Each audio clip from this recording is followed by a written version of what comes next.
Waalaikumsalam warahmatullahi wabarakatuh. Allahumma sholli ala Muhammad wa ala ali Muhammad. La haula wala quwata illa billah. Rabbi shrah li sadri wa yassir li amri. Wahlul 'uqdatam min lisani yafqahu qawli. Oke, teman-teman semua di kelas A Kesehatan Masyarakat ya. Kita sudah masuk ke pekan katakanlah pertemuan yang ke-9 ya di perkuliahan pendidikan keluarga negaraan. Ya, sebagaimana janji saya minggu lalu ya, kita lanjut kuliah. Dan untuk bahasan minggu ini ya akan saya komentari dulu ataupun barangkali ada yang bertanya di dua konten YouTube saya ya tentang demokrasi. Tapi saya kan tidak sempat membaca satu persatu ya karena gabungan dari semua program studi dan jurusan di Unsil. Untuk itu saya memberikan kesempatan di sini saja lah. Barangkali yang ada yang sudah merekam atau mengajukan pertanyaan. Yang pertama untuk konten yang pertama dulu ya di materi demokrasi yang pertama. Silakan siapa yang merasa, walaupun saya juga akan saya cek ya satu persatu gitu. Coba di kelas ini siapa yang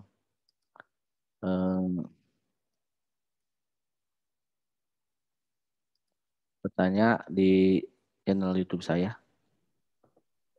Ada tidak?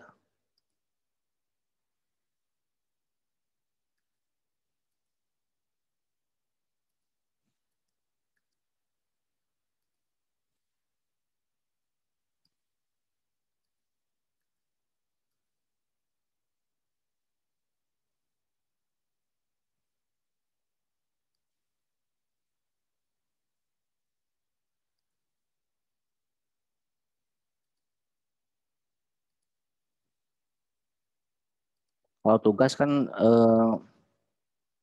yang Anda buat pertanyaan pilihan ganda ya kalau yang untuk tugas. Tapi kalau ini untuk pertanyaan yang materi yang saya sampaikan.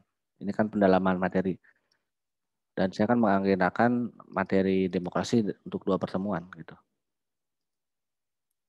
Yang pertama memang demokrasi secara umum, kemudian demokrasi di Indonesia.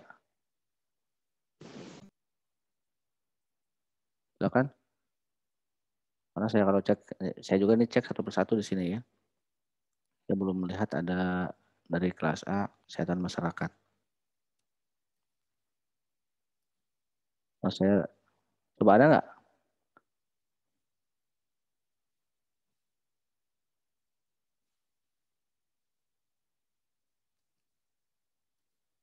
Selain pertanyaan yang ditugaskan, ini pertanyaan materi itu. Kan tidak semua. Bapak, ya.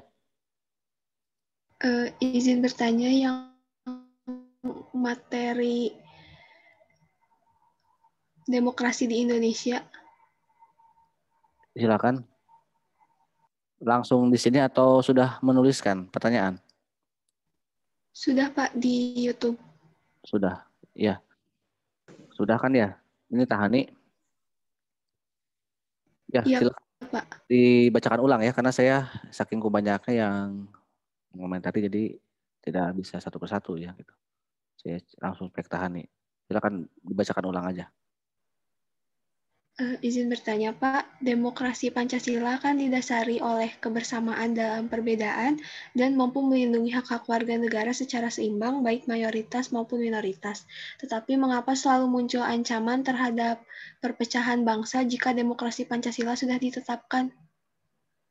Terima kasih Pak. Ya, sama-sama. Oke, demokrasi Pancasila jika sudah ditetapkan akan selalu ada ancaman. Contohnya dulu ya, Ketua. Contoh ancaman yang pernah terjadi atau sedang terjadi atau akan terjadi. Ya kalau perlu dengan kasusnya apa gitu ancamannya biar jelas dulu.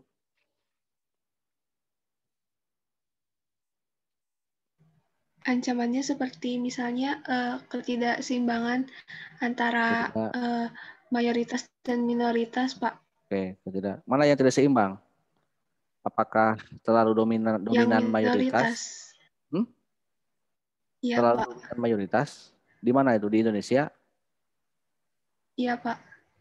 Iya, di Indonesia.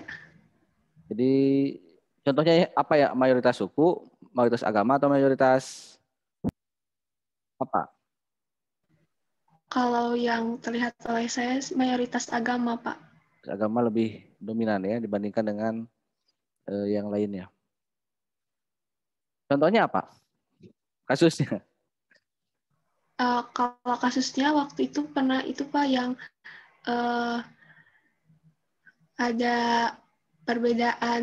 Jadi di wilayah itu tuh banyak yang uh, menganut agama Islam. Nah, di situ tuh ada satu daerah yang menolak keberadaan dan menolak itu Pak kegiatan-kegiatan yang di luar agama tersebut.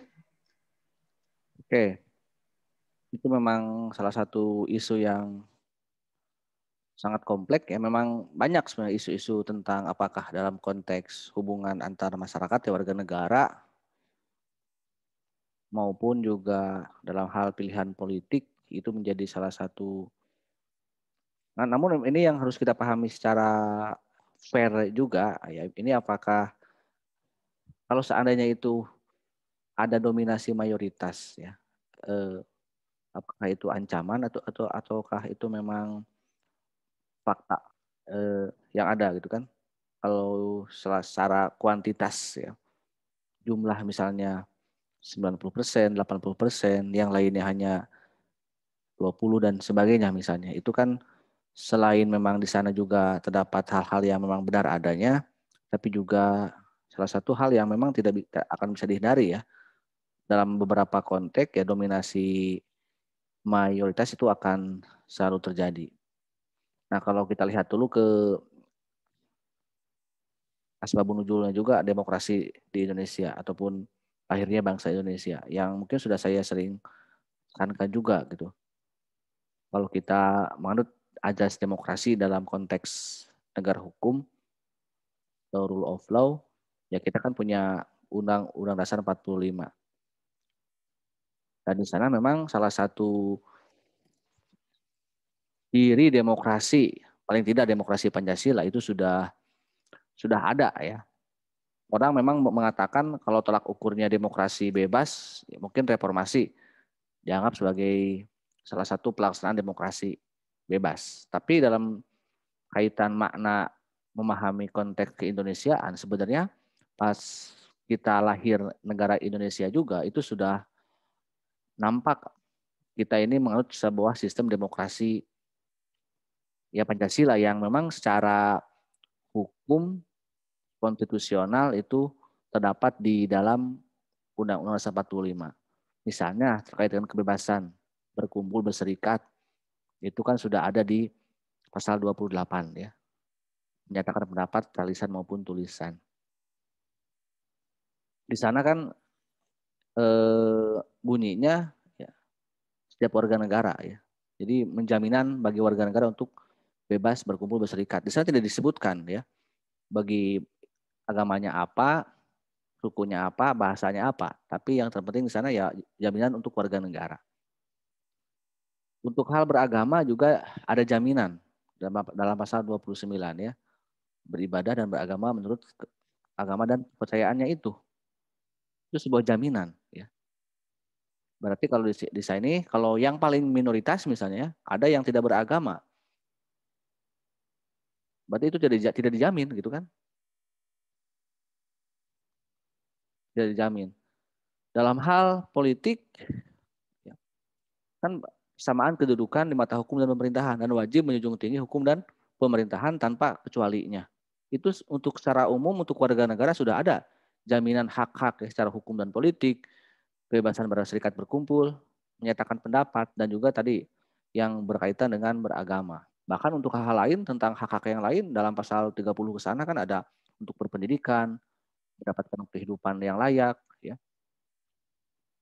Saya kira banyak sekali. Dalam hal kekuasaan sudah ada pembagian kekuasaan dalam Undang-Undang Dasar 45 yang asli ya, dalam pasal-pasal di awal tentang MPR, DPR, tentang presiden dan lembaga-lembaga tinggi lainnya, termasuk tugas-tugasnya, termasuk tata cara pemilihannya ya. Ada pemilu, ada partai politik juga disebutkan dalam pasal-pasal Undang-Undang Dasar 45. Jadi tanpa kita melihat amandemen UUD 45 99 sampai 2002 pun UUD yang asli juga itu sudah memperlihatkan bahwa Indonesia merupakan negara demokrasi, yakni Pancasila. Tentunya saya sangat yakin bahwa perumus UUD 45 yang notabene mereka adalah the founding father ya, yang bersidang sebelum proklamasi di sidang BPUPK 1, BPUPK 2, mereka benar-benar merumuskan nilai dasar konstitusi Indonesia itu dari dasar negaranya yaitu Pancasila. Sehingga memang demokrasinya beda dengan demokrasi bebas sebagaimana dianut oleh negara-negara bebas, liberal. Katakanlah Amerika Serikat yang memang sebagai salah satu mbahnya demokrasi di dunia. Mereka sudah mengadakan pemilihan umum atau pilpres dari awal. Mereka abad ke-18 mereka sudah pilpres. Kita merdeka setelah 100 tahun lebih, hampir 200 tahun setelah Amerika merdeka. Kenapa? Apakah tidak tahu ada pilpres di dunia, di Amerika Serikat? Pasti tahu. Tapi kenapa sendiri bangsa kita tidak mengadakan pilpres untuk presiden gitu kan? Ada pemilu tapi bukan untuk pilihan presiden, tapi untuk wakil-wakil rakyatnya saja. Tentunya kalau menurut pandangan saya itu rujukannya itu sila keempat yang secara nilai historis sosiologis saya kira 5 sila Pancasila itu sudah teruji secara ilmiah, secara faktual ya di Indonesia. Kerakyatan yang dipimpin oleh hikmat kebijaksanaan dalam permusyawaratan perwakilan gitu. Itu dalam tataran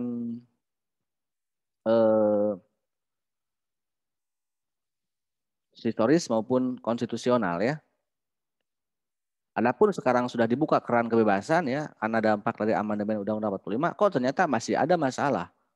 Nah, kita lihat cara apa yang terjadi kan, makanya saya menguraikan perjalanan demokrasi di Indonesia ya dari masa awal revolusi fisik, kemudian demokrasi liberal, orde lama, orde baru sampai reformasi itu kan berbeda-beda konteksnya. Itu juga dipengaruhi oleh memang sistemnya yang juga berbeda-beda kan. Kita pernah berlaku beberapa undang-undang dasar ya, bukan hanya UUD 45. Kita pernah menggunakan RIS. Artinya secara kehidupan ketatanegaraan sedikit banyaknya pasti berpengaruh terhadap kehidupan kemasyarakatan ketika kita menggunakan undang-undang dasar RIS ya. Ketika kita menggunakan UUD 50 dalam tataran kita negara parlementer saat itu ya di RIS maupun dari awal kita merdeka ya setahun setelah merdeka sampai UUD 50 kita masih demokrasi parlementer ya berbeda.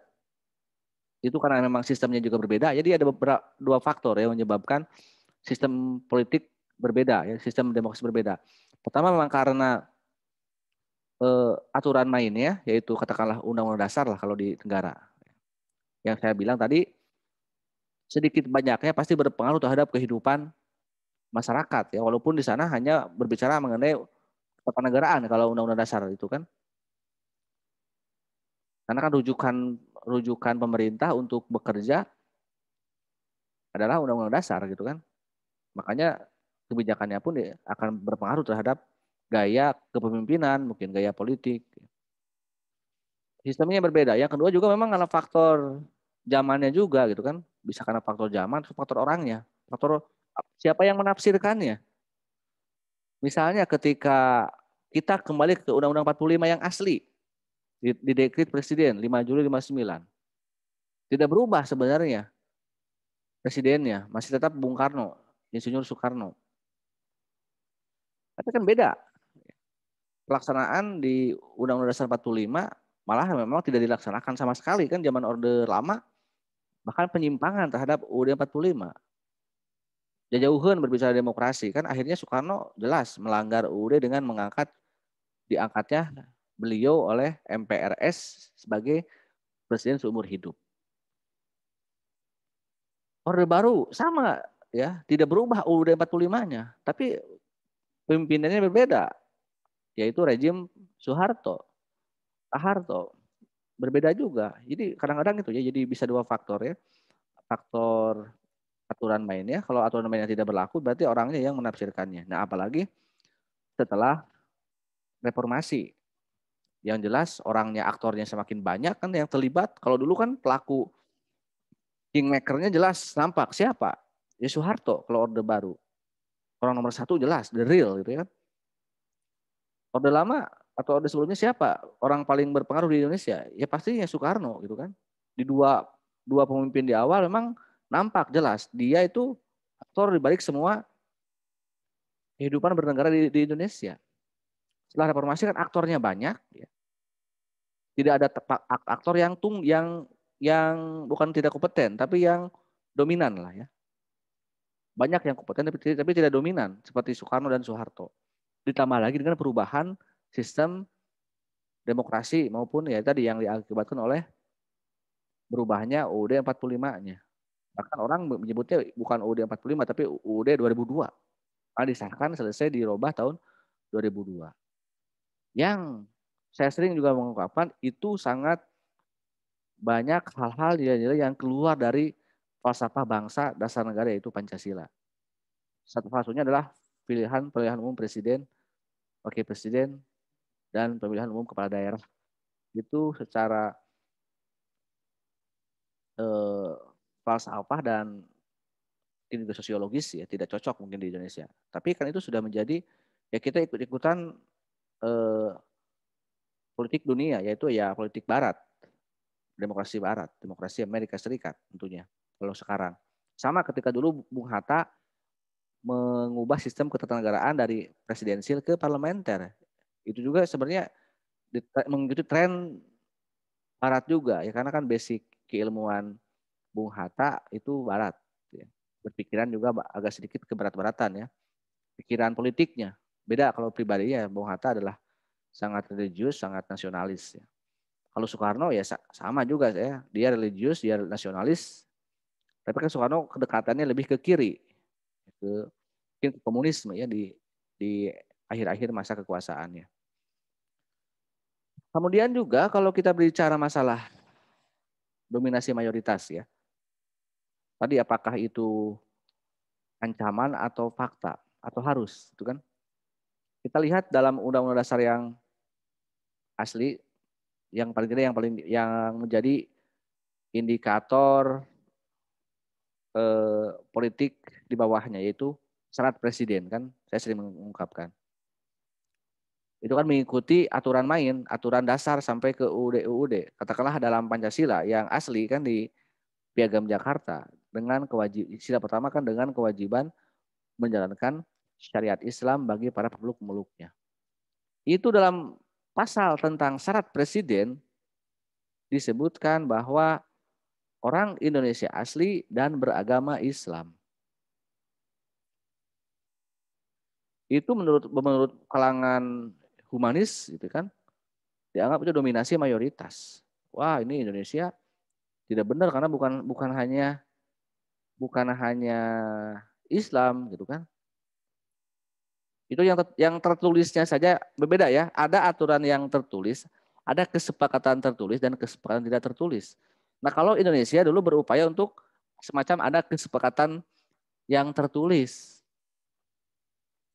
Alasannya selain karena faktor mayoritas dan minoritas, kalau menurut Yudi Latif dalam bukunya Negara Paripurna, kenapa kelompok Islam ngotot ingin semacam Islam identitas ya, identitas keislaman ingin menonjol dalam kehidupan kenegaraan. Islam itu agama mayoritas dari paling lama lah ya, bertahan setelah dominasi Hindu-Buddha. Kita mengalami masa kolonialisme, imperialisme 3,5 abad lah. Katakanlah seperti itu, anggapnya 3,5 abad dari awal sampai 45 ya. Kita ini punya umat mayoritas, punya budaya mayoritas, tapi tidak pernah sedikit pun muncul menjadi sebuah identitas nasional. Katakanlah zaman kolonialisme. Ini kan budaya Timur, katakanlah didominasi oleh Islam. Tapi kehidupan politik kenegaraan jelas kan siapa yang mengurusnya ya Barat gitu kan. Lebih kental budaya Eropa. Lalu di mana muncul umat Islam itu? Tidak ada. Jadi tidak ke permukaan. Sehingga menjadi salah satu semangat juang ya, selain untuk menempuh kemerdekaan juga setelah merdeka ingin bahwa ada muncul dalam kehidupan bernegara bahwa ini Islam gitu kan, ini Indonesia yang mayoritas agama Islam. Kita dalam konteks tidak dalam konteks salah atau benar di sini ya, dalam kehidupan politik kan pilihan. Tapi paling tidak niatnya itu. Tentunya kalau kita mau fair, apakah itu wajar atau demokratis? Tentunya kalau itu demokrasi berarti harus dengar dong suara orang, ya ada orang yang menginginkan dalam kehidupan negara itu harus ada politik Islam misalnya. Ya mungkin dalam konteks paling tingginya adalah syariat Islam atau negara Islam. Dalam demokrasi itu tentunya jangan dilarang dong gitu kan. Bebas aja orang apakah mau Islam, mau kiri, mau kanan kan namanya juga suara hati gitu kan. Harusnya kalau ini fair itu bagian dari sebagaimana mereka yang menginginkan kita menginginkan negara kerajaan. Kita menginginkan negara nasionalis, negara liberal. Kita menginginkan negara komunis. PKI saja jelaskan tujuannya ingin mendirikan negara komunis. Apakah salahnya kalau Partai Islam ingin mendirikan negara Islam? Nah, kalau kita mau bicara, ini kan semacam kalau yang lainnya boleh bersuara misalnya. Komunis ingin Islam ya. Ingin komunisme yang menjadi dasar negara. Wajar karena partai komunis. Sehingga ya kalau nanti menang berarti wajar lah akan menjadi negara komunis. Sekarang misalnya berkuasa partai nasionalis, kita menjadi negara nasionalis. Karena yang menang adalah itu. Nah, sebagaimana ini ada partai Islam. Orang tentunya kalau sudah mendengar partai Islam, pasti tujuannya kalau tidak negara Islam ya pasti syariat Islam gitu. Atau ya budaya Islam. Itu harusnya kita berpikir terbuka di sini gitu ya. Apa salahnya gitu kan? Karena yang lain pun itu boleh. Kenapa yang Islam seolah kalau nggak boleh dong kalau agama mah gitu kan. Nah, ini kan nggak adil gitu kan. Tapi kan akhirnya kesepakatannya tidak ya. Kesepakatan ya bagi kalau kita merenungi secara jujur sejarah itu bukan kekalahan umat Islam atau kemenangan, bukan kekalahan bahkan bukan juga kemenangan kelompok nasionalis. Itu kesepakatan mulia ya. Bahkan dalam beberapa literatur kalau yang orang benar belajar sejarahnya itu justru toleransi umat Islam. Tidak ngotot akhirnya gitu demi keutuhan bersama. Jadi kita harus yakin bahwa umat Islam di Indonesia itu dari awal sampai sekarang pun itu tidak ada menginginkan kerusuhan, penindasan terhadap kelompok mayoritas. Kelompok mayoritas tidak ada. Apakah termasuk juga mungkin FPI yang sekarang digemar-gemborkan. Jangan kan selevel Habib Rizik ya, ulama selevel Muhammad Natsir zaman tahun 50-an, 60-an, selevel Buya Hamka yang mungkin secara powerful, secara ketokohan dalam sejarah Indonesia lebih besar daripada Habib Rizik. Ya. Tapi mereka pernah dijolimi oleh rejim ya, pernah dipenjarakan oleh rejim. Jadi jangan heran kalau hanya selevel Habib Rizik itu hal yang ya mungkin masih mending dibandingkan dengan dulu ya ulama-ulama terdahulu yang baru-baru awal dia mendirikan bahkan mengalah demi keutuhan tapi pernah dijolimi ya oleh kekuasaan. Oke. Jadi secara fakta tertulis di kita tidak ada jaminan mayoritas ya. Tertulis. Jadi artinya orang Indonesia asli itu kalau presiden itu kan tolak ukurnya adalah kan soalnya kalau UUD 45 ya. Kalau misalnya syarat presidennya saja misalnya orang Indonesia asli berarti pemimpin di daerahnya syarat-syarat untuk kepala daerah pemimpin yang lainnya itu juga akan mengikuti. Berarti di kita mau agama manapun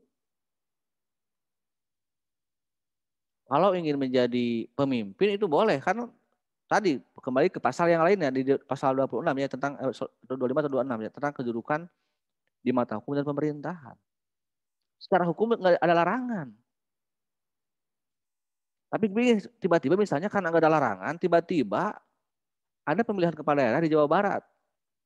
Orang Bali mau nyalon gitu kan. Nggak dilarang memang gitu kan. Tapi coba dalam pandangan kira-kira bagaimana? Tidak hujan, tidak angin, orang Bali yang beragama Hindu misalnya, menyalonkan kepala daerah di Jawa Barat. Atau Pak Jokowi menunjuk misalnya, kalau misalnya nggak dipilih presiden, katakanlah menunjuk atau mencalonkan orang Indo misalnya di Jawa Barat. Betul, nggak ada larangan gitu kan, secara hukum boleh. Ya kan ada faktor sosiologis, ada faktor politis di sana. Harus ada perhitungan kan. Kalau saya misalnya dari etnis Batak, saya misalnya mau nyalon di Jawa Barat, kira-kira ini mau ada yang pilih nggak? Kira-kira kalau saya terpilih pun akan menerima tidak orangnya, warga masyarakat Jawa Baratnya. Jadi selain aturan juga lihat sosiologisnya, psikologisnya. Maka dalam politik itu kan banyak indikator ya. Ada sosiologi politik, ada psikologi politik.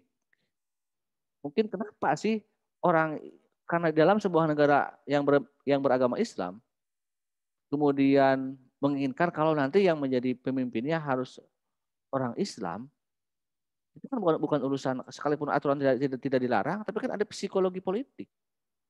Orang secara psikologi ya mungkin lebih bangga. Maka itu juga kewajaran. Nah di Indonesia memang itu tarikannya, aturannya yang seolah-olah tidak boleh misalnya memaksakan warga negara untuk menerima siapapun. Aturan kita ini mungkin kelemahan yang terjadi di kita ya. Aturan di negara kita, sekali lagi saya ulang, itu melarang, memaksa orang, warga negara untuk menerima siapapun. Dari etnis manapun. Makanya Ahok secara pribadi dia ngotot misalnya merasa benar apa betul nggak ada larangan gitu kan. Betul memang nggak ada larangan bagi Ahok. Dan orang lain pun, dan fakta-fakta banyak yang terjadi sebenarnya. Bukan hanya Ahok ya. Di Nusa Tenggara, di Kalimantan Barat itu pipi lah agamanya. 50 mungkin Islam sedikit lebih banyak. Tapi sudah terbiasa misalnya kalau misalnya yang menang gubernur orang non muslim. Itu tidak masalah gitu kan. Tidak merasa kalau kalah non muslim tidak merasa wah ini gara-gara orang Islam larang saya. Urusan misalkan mencalonkan boleh misalnya. Ini mungkin yang kritik terhadap kasus Ahok dulu, kalau yang ini yang jelas terukur ya. Ahok itu mungkin merasa memang nggak ada larangan dia mencalonkan, tapi urusan orang milih itu kan bukan urusan dia ya. Yang suka mungkin akan milih Ahok, baik itu yang Islam maupun non Islam. Yang tidak suka tidak akan memilih. Nah jangan sampai Ahok berkata ini yang membuat kisru itu, yang nggak milih saya dianggap membenci saya dan karena agama saya, karena etnis saya. Wah nggak gitu juga.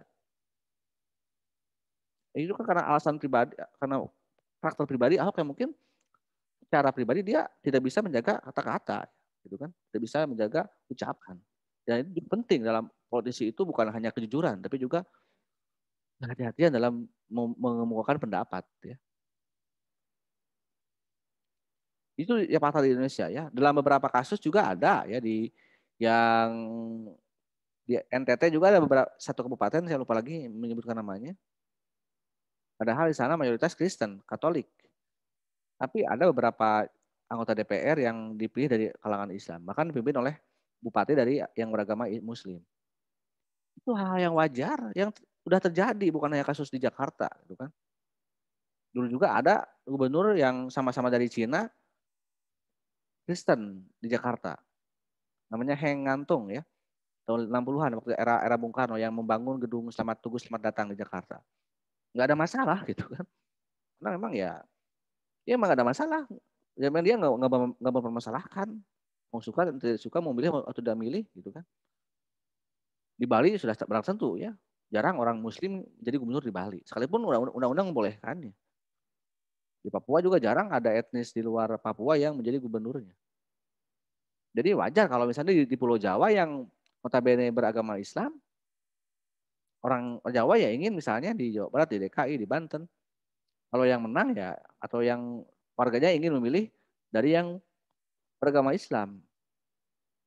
Itu di Indonesia ya. Jadi sekali lagi secara fakta sosiologis dan fakta politis serta konstitusi, jadi kita aturan mainnya memang menganggap bahwa siapapun itu berlaku sama ya. Setiap warga negara bersamaan kedudukannya. Kita lihat negara lain, ya. Ini juga pernah mendengar dari cerita saya. Ya. Amerika Serikat, ini yang ekstrim saya contohkan.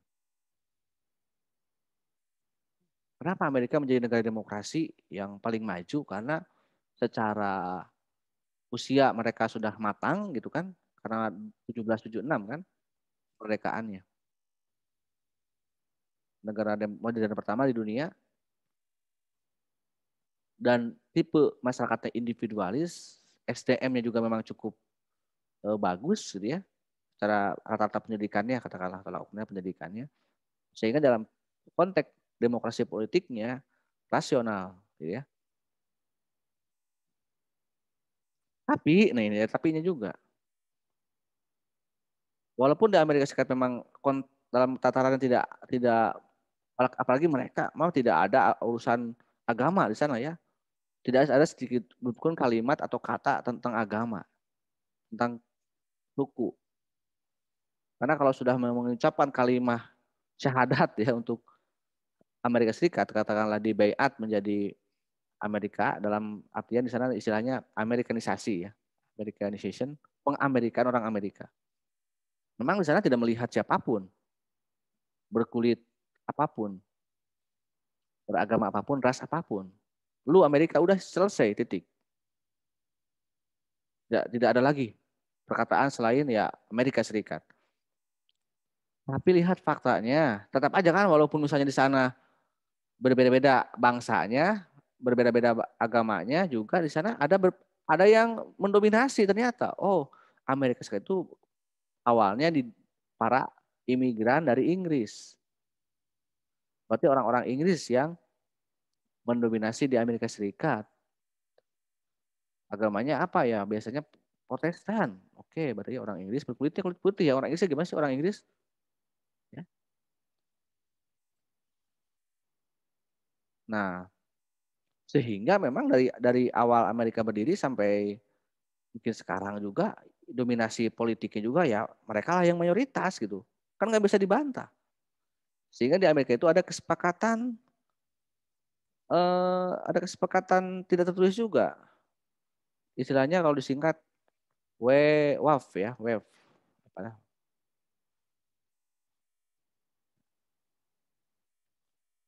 WAF itu white berarti berkulit putih. Itu yang mayoritas di Inggris, di Amerika Serikat. Yang mana kulit putihnya? Anglo-Saxon ya. Kan ada Anglo-Saxon, ada Eropa kontinental di Eropa itu. Berarti ini Inggris lah katakanlah. Jadi yang berkulit putih yang Inggris gitu kan.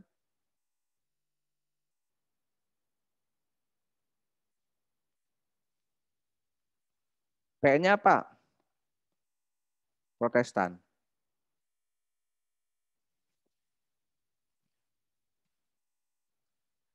USA ya.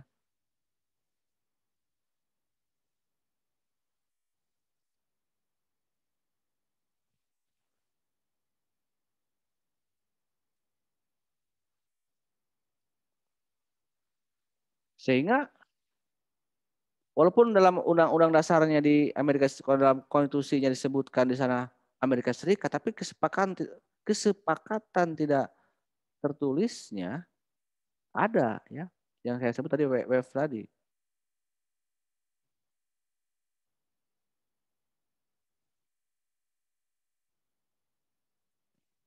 Ini White, Anglo-Saxon dan Protestan. Sehingga dari awal mungkin selama ratusan tahun di Amerika Serikat ya orang-orang ini pernah ada ini Katolik pertama kali yang menjadi presiden namanya John F. Kennedy. Nah, hitung saja Amerika Serikat merdeka 1776. John F. Kennedy itu kurang lebih ya kalau saya kira-kira saja menjadi presiden di tahun 58-an sampai dia ditembak tahun 60-an ya. Itu berapa ratus tahun tuh dari 1776 ke 1956. Hitung bulat aja. Lebih 100 tahun ya. Coba untuk menerima, padahal kulit putih Kennedy itu. Tapi karena agamanya bukan Protestan, ya dianggap minoritas Kennedy juga. Sehingga dianggap ya itu level Amerika. Ya. Obama itu sudah lebih fenomenal lagi. Tahun 2008 ya terpilih menjadi Presiden Amerika Serikat. Dari kulit hitam dan beragama Katolik. Itu setelah 200 sekian tahun Amerika merdeka. Artinya selevel Amerika saja seperti itu. Apalagi kita yang baru belajar demokrasi langsungnya tahun 2004. Lalu ingin bebas misalnya, sebebas-bebasnya. Karena memang nggak diatur larangan, ya dia bebas-bebas aja. Oke itu ya. Satu hal, karena ini mungkin ini saya cukup panjang ya, melebar ke mana-mana pertanyaan dari Tahani, biar karena ini yang menjadi pemahaman yang harus saya luruskan ya. Khawatir nanti Anda lebih mendengar berita-berita politik dari penguasa siapapun yang memang mungkin beda dengan saya. Tapi saya berusaha untuk seobjektif, seilmiah mungkin ya apa yang saya uraikan. Karena kalau ini salah kaprah dianggap kok kenapa sih kok orang Islam seperti ini, kok seperti itu, kok seperti ini, kok seperti itu. Nah ini harus kita pahami betul ya, pahami bersama. Kita belajar juga di negara lain ya. Yang sekarang kita dekat ke Asia Tenggara. Malaysia ya. Walaupun tidak sekompleks Indonesia ya, mereka hanya 3 budaya, 3 ras, tapi mereka juga kan negara kepulauan ya, karena ada Asia, Sabah, Sarawak gitu kan. Dan negara federasi Amerika Serikat itu. Malaysia itu. Harusnya kan lebih simpel. 3 ras. Ipin, Upin, Memei, Jadrit ya. Itu yang mendominasi, yang menjadi penduduk Amerika Serikat. Tentunya yang paling banyak adalah Melayu, Islam. Yang kedua ya Cina, India lah. Itu saya tidak tahu persisnya. Yang jelas ada etnis Tiongkok, Chinese dan India. Itu yang menjadi bangsa Malaysia. Kalau itu kan lebih simpel lah. Udah itu lebih mudah, gampang. Misalkan nanti periode tahun depan giliran Melayu, Islam. Periode berikutnya giliran Kristen, Cina. Giliran berikutnya giliran Hindu, India misalnya. Misalnya. Lebih mudah karena hanya 3 ras itu yang mendominasi. Tetapi ini yang unik di Malaysia, ternyata lebih ekstrim ke politik demokrasinya. Udah, urusan politik pemerintahan hanya untuk Islam, Melayu, hanya untuk pribumi katakanlah. Silakan lu orang India, lu orang Cina, silakan menjadi bangsa Malaysia. Tapi untuk urusan politik tolong, ini hanya milik Melayu dan Islam. Jadi ada memang kekuatan pribumi yang kuat, dan orang-orang non pribuminya menerima fakta itu, sehingga bebas lepas landas mau apapun Malaysia, tidak ada beban lain. Rasa ya udah ini negara Melayu, ini beragama Islam, tapi untuk pelindungan untuk orang-orang Cina, untuk orang-orang India ada porsinya, dan itu sepakat. Itu pun tidak tertulis gitu kan. Tapi secara psikologi sosiologis jelas arahannya. Makanya orang Cina di Malaysia ya santai-santai aja kan, mereka jadi atlet, jadi pengusaha, itu kan tidak mau tergoda ikut-ikutan menjadi perdana menteri, itu kan. Apalagi mereka kan negara bagian, kebanyakan gubernurnya para raja ya, para apa sih istilahnya itu?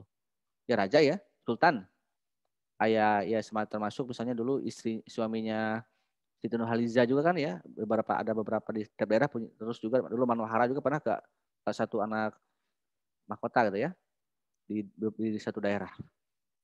Itu perdana menterinya yang bertarung sana ya ideologi politik, bukan eh, bukan berbasis agama, tapi mereka ya semuanya Islam yang berpolitik. Mungkin ada ya anggotanya dari non Islam, tapi yang aktornya semuanya orang-orang Muslim pribumi, Muslim Melayu. Tapi kan partainya juga banyak gitu kan. Ada memang yang nggak setuju. Oh, enggak, ini nggak setuju nih.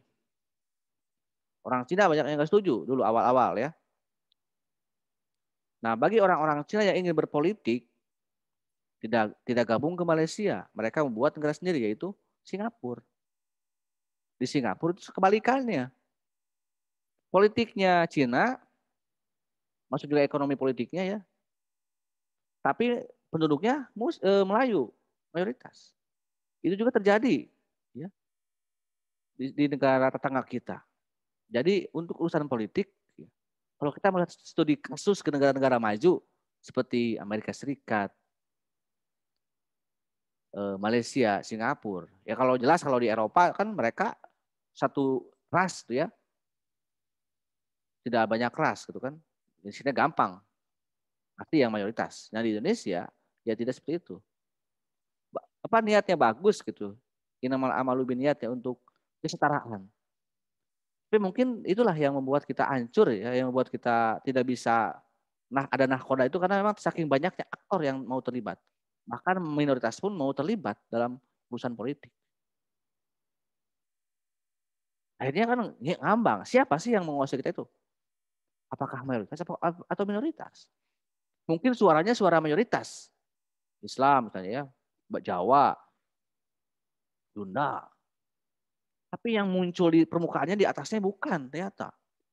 Apakah mereka Cina, mungkin Taiwan, Naga misalnya ya. Jadi nggak jelas siapa yang mengurus negara kita. Ini kalau kita mau jujur dalam hal itu ya. Itu mungkin aneh ya. Saya lebar karena ini saya harus ini yang mungkin saya sampaikan dalam bab ini. Ada lagi tidak? Ini ada waktu 10 menit lagi. Ada yang masih bertanya?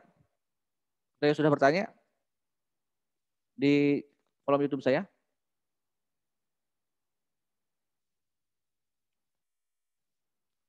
Menurut Hani masih penasaran? Dari ada Enggak, yang Pak. belum saya Itu singgung? Ya? sudah, Pak. Terima kasih, Pak. Sama-sama. Silakan yang lain ya. Ada nggak?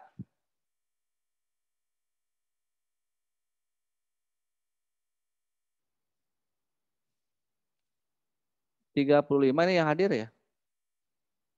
35 dari 37. Dismayanti hadir? Hadir, Pak. Wildan Muhammad Husni. Hadir, Pak. Neng Milah. Neng Milah Nur Fadilah. Ini baru gabung. Nisa Nurul Aini. Hadir, Pak. Cindy Apiliani.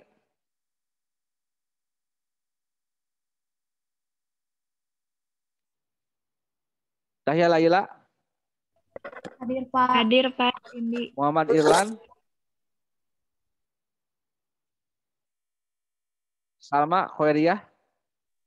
Hadir, Pak. Tahani. Ya mau saya bertanya ya. Hadir, Pak. Najwa. Hadir, Pak. Humairoh. Yang kemerah-merahan. Hadir, Pak. Alsum. Latu. Kau.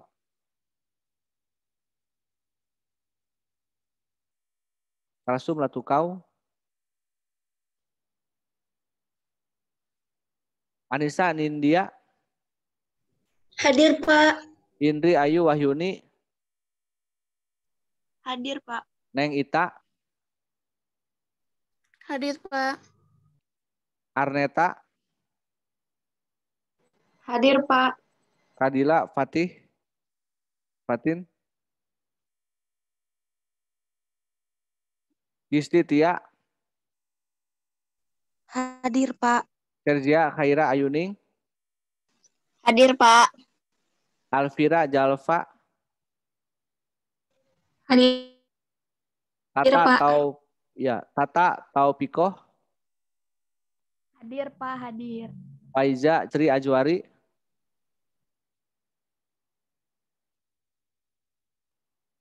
Faiza. Nia Siti. Hadir, Pak. Azilah Himayati Rahim.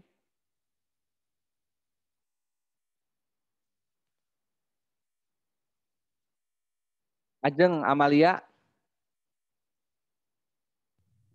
Hadir, Pak. Sri Yuliani Setia. Hadir, Pak. Rista Rahmania Julianti. Hadir, Pak. Raihan Widyasari Medina. Hadir, Pak. Noni Oktavia Bella. Hadir, Pak. Alfatunisa. Hadir, Pak. Alisa Siti. Hadir, Pak. Dania Puji Lestari. Hadir, Pak. Eka Siti Mardiah. Hadir, Pak. Raka Aditya Pratama. Hadir. Bella Durotu Nafisa. Hadir, Pak. Muhammad Dafa Abdallah.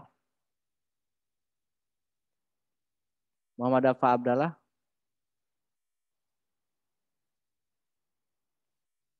Nanda Hamida.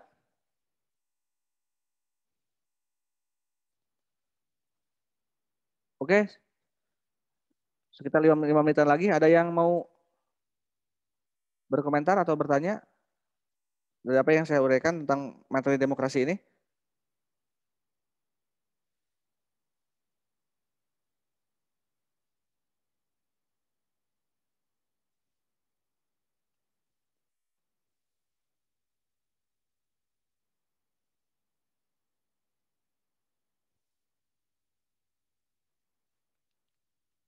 Oke, kalau tidak ada, kita tutup saja dulu ya untuk pertemuan minggu ini. Jadi minggu depan kita mulai lanjut lagi ke kelompok yang lain ya. Sekian. Terima kasih. Assalamualaikum warahmatullahi wabarakatuh.